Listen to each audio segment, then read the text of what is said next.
La semana pasada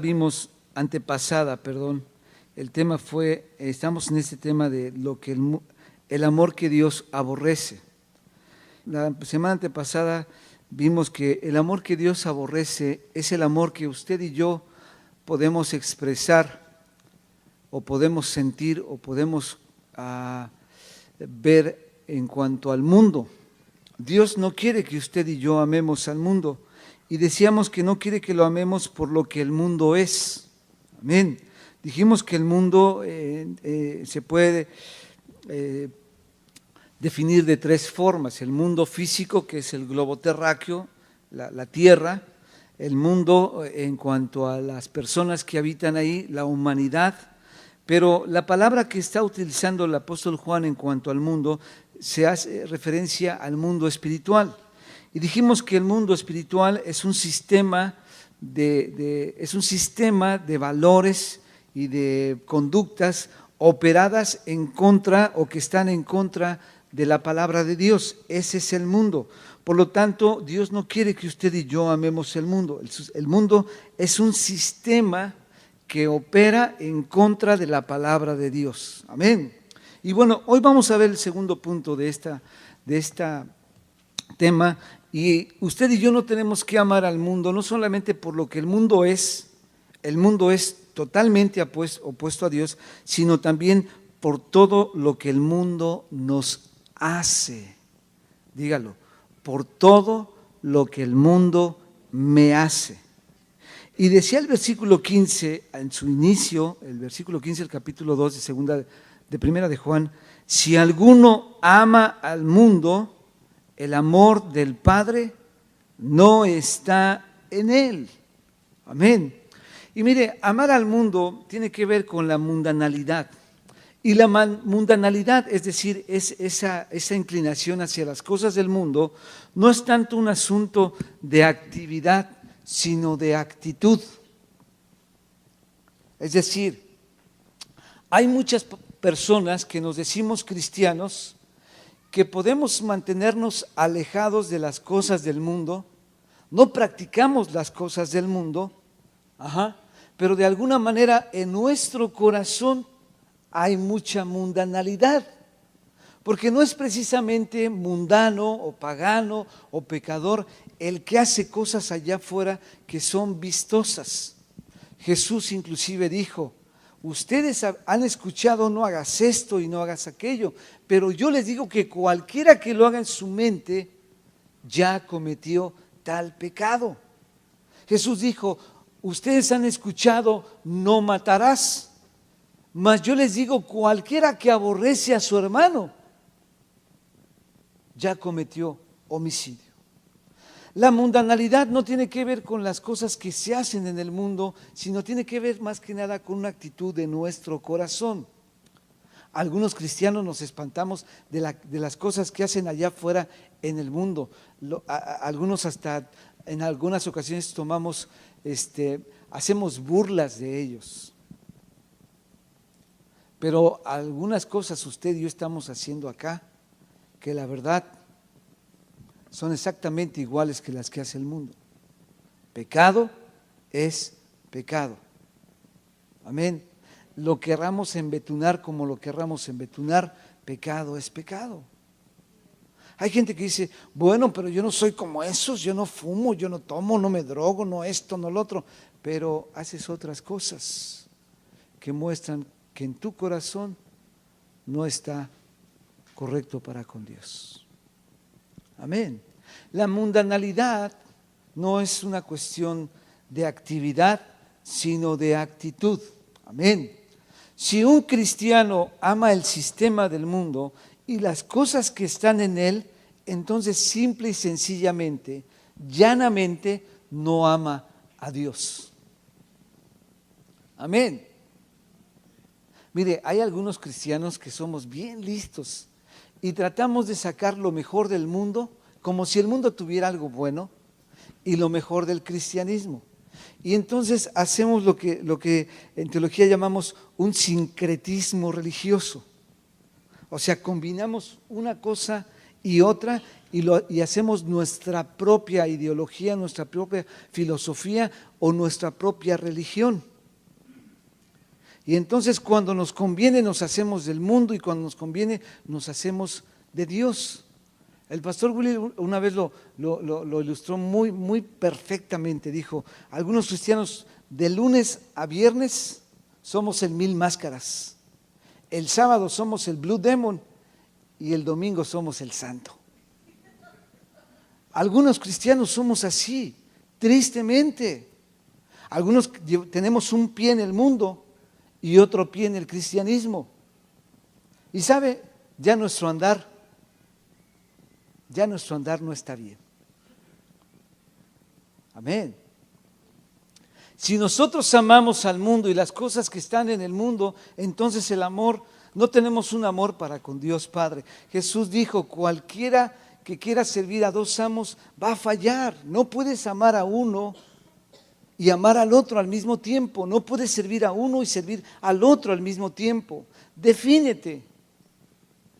Ustedes y yo como cristianos, como hijos de Dios, necesitamos definirnos a quién vamos a amar. Amén. Se dice que Cristo es el novio y la iglesia es la esposa o la prometida, la desposada. Amén. Se dice que la iglesia es la prometida de Dios. ¿Está de acuerdo? Por ejemplo, Rubén, fíjate bien. Tú te acabas de casar hace poquito con tu esposa Elisa, ¿verdad? ¿Te encantaría, te gustaría que tu esposa tuviera otro? ¿Por qué no, hermanito? ¿Cuál es el problema? ¿Te gustaría? ¿Es correcto? ¿Ustedes creen que el brother está equivocado? ¿Cuántos dicen amén? ¿Está bien? Pero la hermanita tiene chance, su corazoncito puede amar a dos. ¿No puede amar a dos? ¿Mande? Ándele.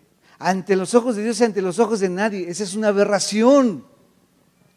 Entonces, ¿por qué pretendemos que Dios sí nos dé permiso a nosotros como iglesia de amarlo a Él y amar al mugroso mundo? No puede decir amén, diga, ay.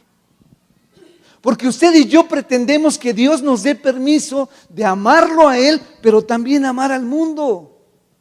No, pastor, ¿cómo cree? Cheque sus actos. Cheque sus actitudes. Y entonces se va a dar cuenta que literalmente usted le está diciendo, Señor, yo te amo, tú sabes que mi corazón es todo tuyo el domingo. Y los demás días amamos al mundo y vamos detrás del mundo y nos amoldamos al mundo y seguimos las modas del mundo. ¿Y cuándo entonces usted y yo como cristianos nos vamos a definir? Dios no quiere iglesias llenas de gente que nada más viene a darse sus golpes de pecho. Dios quiere hombres y mujeres que se han decidido a amarlo a Él única y exclusivamente, con toda su alma, con toda su mente y con todo su corazón y de pasadita. Al que está al lado también, igual, al prójimo. El que quiere amar al mundo y quiere amoldarse al mundo y quiere seguir las cosas del mundo, está bien, pero simple y sencillamente está mostrando una falta de amor hacia el Padre. Amén. La mundanalidad no solo afecta a cómo respondemos ante el amor del Padre, sino también afecta nuestra respuesta a la voluntad de Dios. Es decir, el que yo sea tantito mundano, no solamente va a demostrar o va a mostrar el amor que yo le tengo a Dios y afectar ese amor que yo tengo a Dios, sino que también nos muestra nuestra actitud hacia la voluntad de Dios. Mire, se lo voy a decir de esta manera. Dice 1 Juan 2:17, allá adelantito, y el mundo pasa y sus deseos, pero el que hace la voluntad de Dios permanece para siempre. Mire, cuando usted y yo no estamos amando a Dios Padre, entonces en automático, usted y yo no hacemos la voluntad del Padre. Fácil y sencillo. pastor, ¿será por eso que no estoy haciendo la voluntad de Dios? Chécale tú. Se ha encontrado con personas, decíamos el domingo, personas que dicen, ay, es que es bien difícil hacer la voluntad de Dios. La dificultad radica posiblemente en que nuestro amor a Dios no está siendo completo, entero, genuino, único a Él. Porque cuando yo amo a Dios con todo mi corazón, con toda mi alma, con toda mi mente, tal y como Él lo demanda, entonces no tengo ningún problema en hacer lo que Él me pide.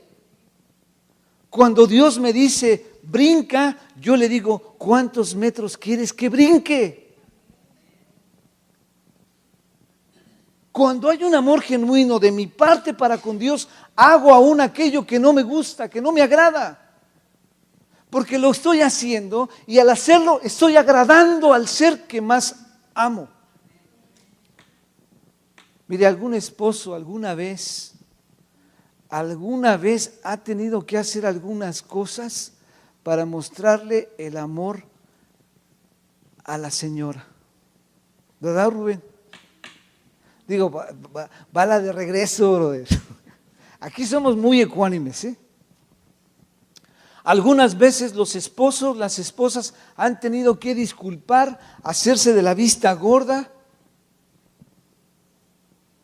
Algo que la pareja, el esposo o la esposa ha hecho, simple y sencillamente lo han aguantado, lo han soportado con tal de mostrarle su amor y decirle, estoy contigo.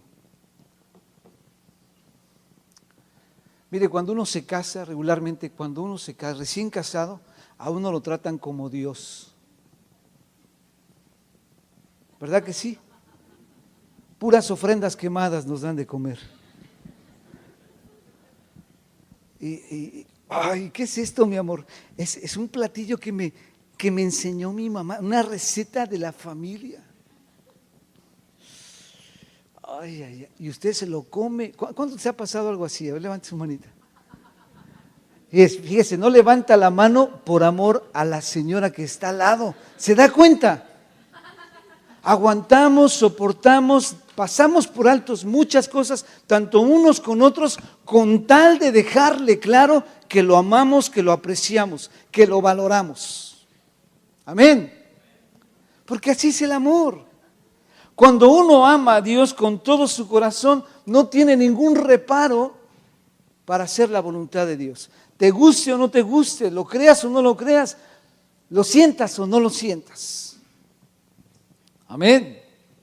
El hacer de la voluntad de Dios es un gozo para los que amamos a Dios. Dice Juan 14:15, búsquelo ahí. Juan 14:15, no la epístola, sino el Evangelio. Está más ahora atrás.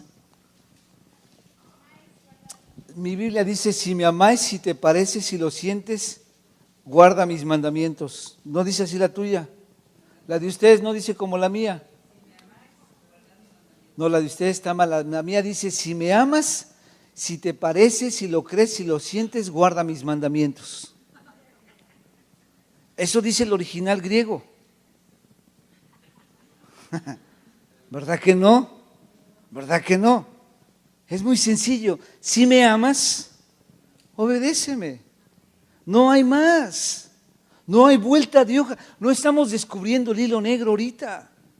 Son cosas tan sencillas, tan elementales, no simples, sencillas. Y que lo que nos lleva a poder observarlas y cumplirlas es que tengamos un amor genuino para con Dios. Si me amas, obedéceme. Es bien lindo cuando los niños están chiquitos, ¿verdad? Que uno les dice que hagan algo y ellos no te dicen, ¿por qué? ¿Para qué? O, ¿y qué me vas a dar a cambio? No. Ellos, mi hijo, lleve esas chanclas para allá al closet. Y él agarra las chanclas y las lleva allá al closet. Mi hijo, tráigame una coca de ahí del refri. Y eso sí es coca, ¿eh? Y ellos obedecen. ¿Por qué? Porque usted es su héroe. Y porque ellos le aman. Amén. Ya después crecen y es otro asunto. Cuando uno ama a alguien, uno obedece, sin chistar, sin vacilar. Mundanalidad, fíjese lo que significa mundanalidad. Cualquier cosa en la vida del cristiano que hace que pierda el gozo del amor del Padre o su deseo de hacer la voluntad de Dios. Usted dirá, yo no soy mundano. Bueno, mundanalidad es todo aquello en la vida de un cristiano que hace que pierda el gozo del amor de Dios o su deseo de hacer la voluntad de Dios. Por ejemplo, la Biblia dice orad sin cesar. ¿Le gusta a usted orar? Ay, aguas. No dije a las 5 de la mañana, no dije a las 5 de la mañana. Si le agrego a las 5 de la mañana, tenemos un grave problema. Houston, tenemos un problema muy grave. Leer la Biblia, ¿qué tal? ¿Nos gusta leer la Biblia?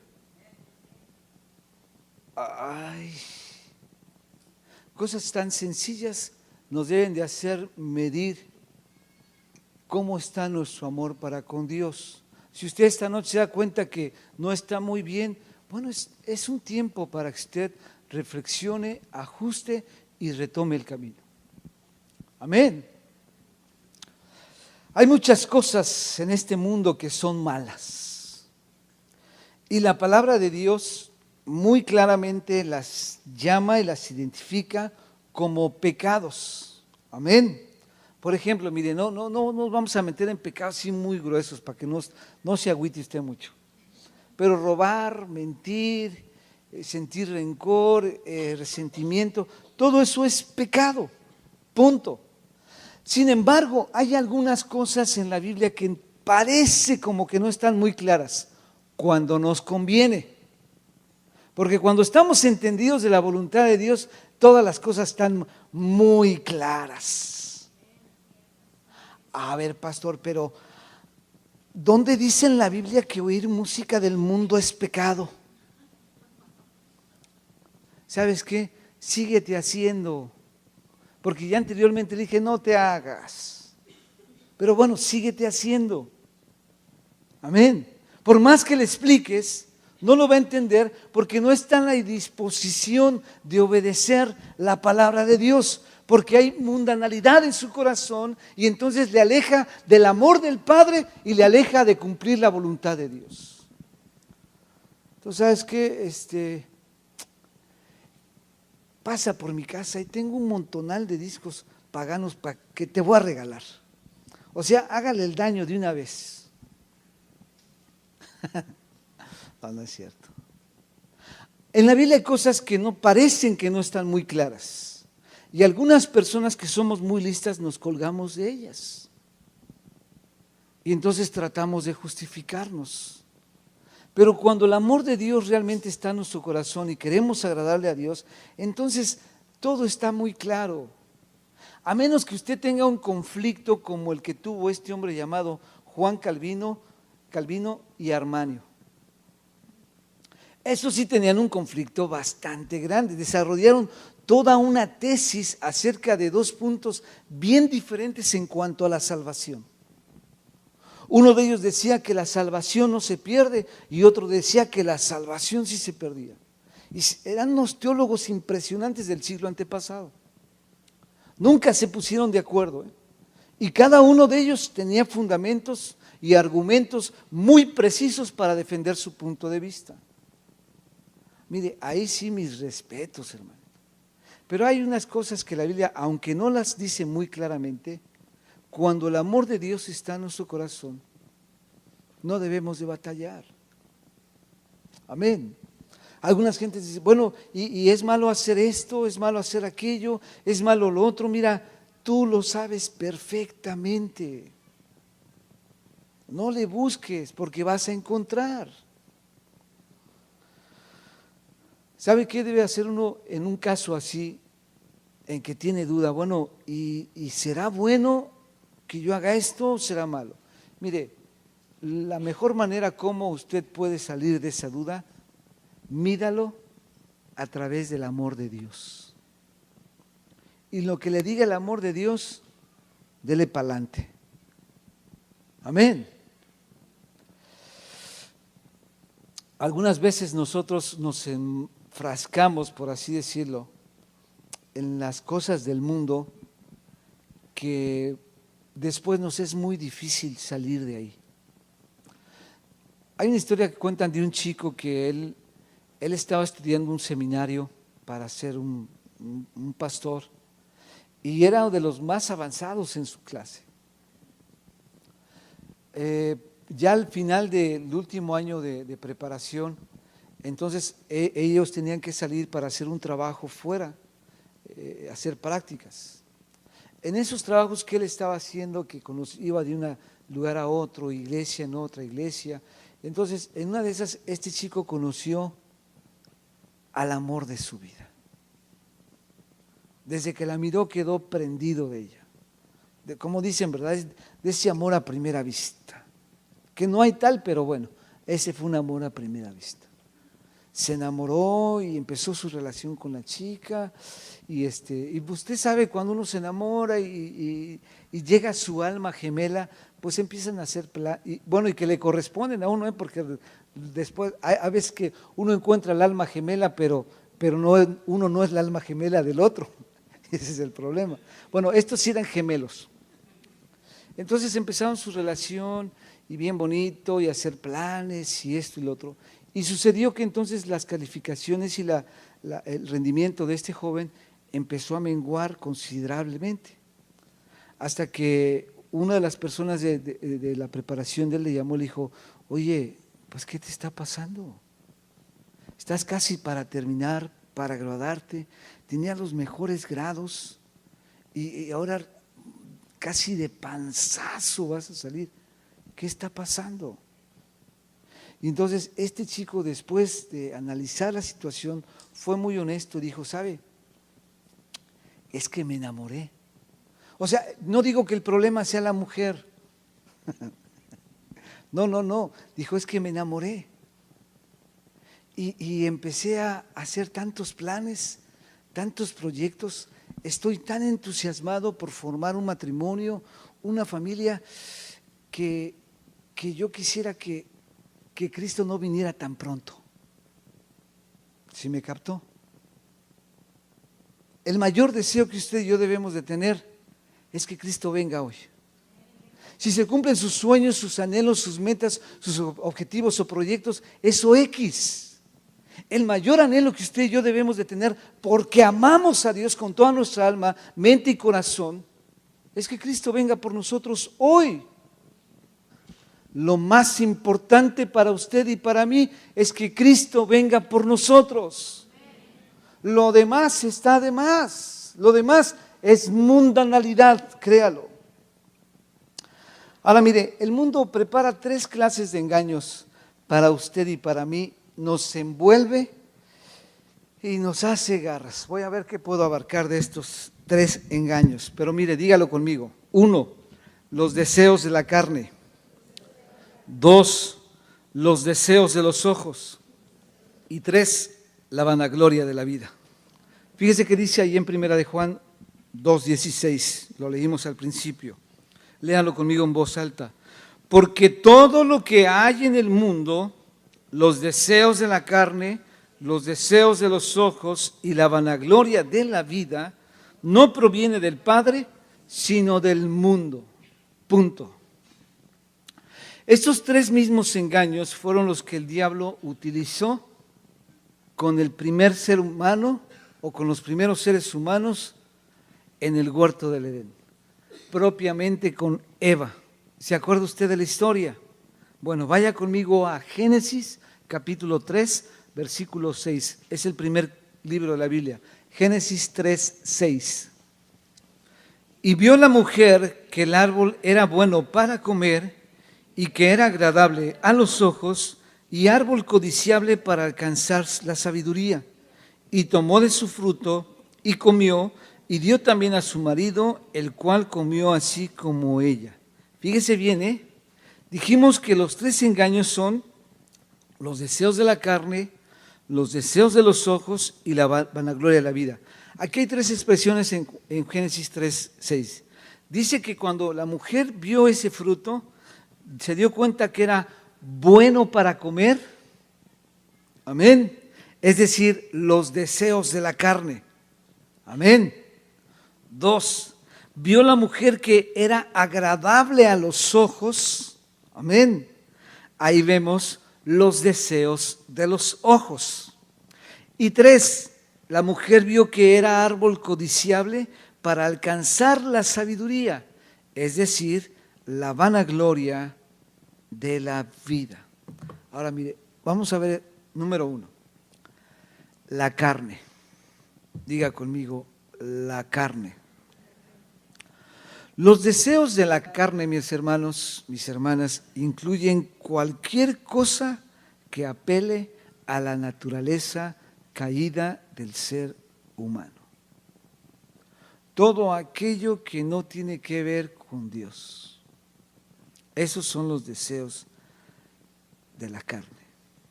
La carne es la naturaleza que usted y yo tenemos antes de venir a Cristo. Cuando usted y yo venimos a Cristo, lo reconocemos como nuestro Señor y Salvador, entonces Cristo primero, Dios primeramente en Cristo nos justifica. Amén. Después nos regenera y posteriormente nos santifica. Antes de que usted y yo vengamos a Cristo, entonces tenemos una naturaleza que está inclinada a hacer lo que le agrada a la carne. Y entonces esa naturaleza no nos permite ver las cosas de Dios como son. Pero es que a veces, no sé si le ha pasado a usted, a mí me ha pasado, batallamos para explicarle a una persona que no ha recibido a Cristo como su Salvador, batallamos para que pueda entender Juan 3:16 o que pueda entender la verdad de la Biblia. La gente natural dice, es un libro que escribieron muchos hombres hace mucho tiempo, ¿quién dice que es la palabra de Dios? Hay muchas contradicciones, que esto y que el otro.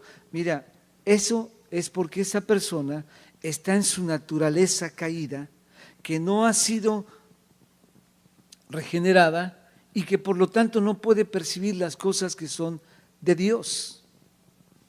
Dice amén. Ahora, la carne no es mala. Me refiero a nuestro cuerpo, a los deseos y a las cosas que hacemos con nuestra carne. Amén. Mire, ¿usted cree que es malo comer? No, no es malo comer. ¿Sabe dónde está el problema? Cuando comemos y comemos y comemos y comemos, se convierte en gula. Amén. ¿Usted cree que es malo tener sed? El problema es cuando, y cuando es de esas que van a cargar en la cabecita, ¿verdad? O que son cartas,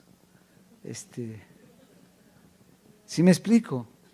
¿Qué de malo tiene echarse una copita de vino? No, no hay ningún problema. Y de hecho el apóstol Pablo le decía a Timoteo, tómate un poco de vino a causa de los malestares que tienes en el estómago. Pero hay algunos que no nos tomamos una copita, nos aventamos una botella, 2, 3, 4. Es decir, las cosas que nuestra carne nos demanda no son malas. El problema es cuando la carne nos está controlando a nosotros en lugar de nosotros ser controlados. Controlar esos deseos de la carne. El hambre no es mala, pero la glotonería sí. La sed no es mala, pero la borrachera sí. Dormir no es malo, pero la pereza sí. Algunos dormimos 14, 15, 16 horas y nos levantamos con hambre y comemos y dices, me entró un sueño. Y ahí se la llevan, yo conozco varios. Hay algunos que invernan en pleno verano. Ahí tienes Xiomara, ¿verdad, Xiomara? ¿Quién será tu marido? Ah, tú, mira, qué linda, la hermana lo reconoce. Dormir no es malo, pero la pereza sí. El sexo no es malo, pero si uno lo usa, no lo usa dentro de los límites de lo que Dios estableció, entonces sí lo es. Todo lo que Dios dice de la carne es malo. Romanos 7, 18. Si lo tiene, diga amén. ¿Cómo dice?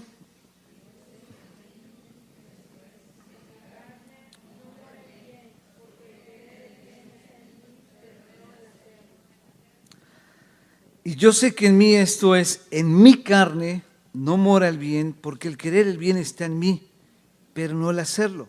Porque no hago el bien que quiero, sino el mal que no quiero, eso hago. Y si hago lo que no quiero, ya no lo hago yo, sino el pecado que mora así. Así que queriendo yo hacer el bien, hallo esta ley, que el mal está en mí. Y el apóstol Pablo dice en este mismo capítulo: miserable de mí, ¿quién me librará de este cuerpo de muerte? Usted y yo no nos podemos confiar a la carne, porque la carne lo que quiere hacer es lo contrario a la voluntad de Dios. No, pero yo sí tengo fuerza de voluntad, pastor. No, no tienes, por favor. Amén. La carne es débil, así que no le busque y mejor deje que el Espíritu Santo controle su vida. La carne no nos beneficia a usted y yo, a mí para nada. Juan 6, 63, por favorcito. Juan 6, 63. Dice, ¿ya lo tienen? 6:63 dice: el Espíritu es el que da vida, la carne para nada aprovecha. Las palabras que yo os he hablado son espíritu y son vida. Claro lo dice el Señor Jesús, la carne para nada aprovecha. Muchos de nosotros nos dejamos guiar por la carne y nos orgullecemos de la carne, nos enorgullecemos cuando, mire, dejarse llevar por la carne y orgullecerse de la carne es cuando usted y yo nos salimos con la nuestra. Y decimos, para que vean quién manda. ¿Sabes? Eso no nos beneficia absolutamente nada. A veces ganando, perdemos más. La carne no nos deja nada bueno. Tenemos que desprendernos de ella. Hablar de la carne no estamos hablando o asociándolo con pecados que son muy notorios, como robar y todo eso que decíamos. Lo que decía al principio, algunos de nosotros traemos en nuestro corazón raíces de amargura, de resentimientos, de envidias. Y eso, mi hermano, no nos va a ayudar absolutamente en nada. La carne para nada nos beneficia. Usted y yo no debemos de confiarnos en la carne. Termino con este versículo, Filipenses 3:3.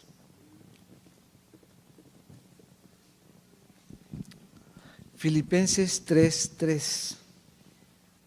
Dice así: porque nosotros somos la circuncisión, los que en espíritu servimos a Dios y nos gloriamos en Cristo Jesús, no teniendo confianza en quién. Usted y yo no podemos confiarnos, hermanito. Bien decía, mire, el apóstol Pablo, yo les decía el otro día en una de las clases de la educación cristiana acerca de esta cuestión de la carne, del pecado que hay en nosotros, que está ahí latente, la tendencia a hacer lo malo, la tendencia a hacer lo contrario a Dios, siempre va a estar en usted, siempre, toda la vida. Mira, haga conmigo este ejercicio, ponga su mano izquierda así frente a usted, así. ¿Ya lo hizo? Su mano izquierda, póngala así. Quiero ver a todos. Pon tu mano izquierda, bro, así. Ándale. ¿Ya lo hicieron? Ahora hágale así. ¿Sintió? Esa es su carne. Y nuestra carne siempre está con la tendencia todo el tiempo a hacer lo contrario a lo que Dios quiere. todo el tiempo. Por eso no podemos confiarnos en la carne, no debemos descansar en la carne, no debemos darle lugar. Y mire, es mejor que usted y yo renunciemos a nosotros. Y como el apóstol Pablo lo dijo, ya no vivo yo, sino Cristo vive en mí. Renuncia usted. El apóstol Pablo, cuando escribe esta carta a los romanos, él está preso precisamente en Roma. Y entonces él dice, miserable de mí, ¿quién me librará de este cuerpo de muerte? Déjeme decirle que los romanos eran personas muy sanguinarias.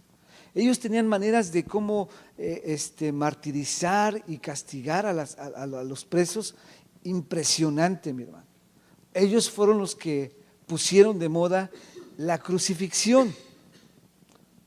Bueno, pero cuando una persona estaba presa en Roma, para castigar, hacer su castigo más duro todavía, más fuerte todavía, ¿saben qué hacían? Dice la historia que los romanos entonces tomaban a un preso y si le querían de veras hacer ver su suerte, castigarlo así duramente, lo que hacían los romanos es que tomaban un cadáver y lo ataban al preso, cara con cara, brazos con brazos, o sea, pegadito, pegadito, lo ataban, así que para donde iba el muerto en vida, iba el muerto muerto con él. Así martirizaban los romanos. Algunos teólogos creen que el apóstol Pablo cuando escribe, miserable de mí, ¿quién me librará de este cuerpo de muerte? Estaba sufriendo eso. O ya había pasado por esa experiencia. Deje usted, cuando acaba de morir, pues está bien, pero 2, 3 dillitas después. Mire, yo no quiero que usted se vaya de aquí como que, yo no vuelvo a esta iglesia. Pero yo sí quiero que usted reflexione. Cuando Cristo muere en la cruz del Calvario, murió en su lugar y murió en mi lugar. Por nuestros pecados. Al tercer día se levantó de los muertos para que tuviéramos vida, vida abundante y vida eterna. Para que nos despojáramos de eso. Desafortunadamente es muy triste que muchos, en un sentido figurado, andamos cargando con el cuerpo de muerte. Porque queremos, porque Cristo ya rompió las cadenas, ya rompió las ataduras que nos ataba a ese cuerpo de muerte. En Cristo somos libres. Mire, yo le voy a invitar que esta noche se despoje de ese hombre muerto y deje que la vida de Cristo venga a traerle significado a usted. Deje el cadáver aquí y váyase usted completamente libre.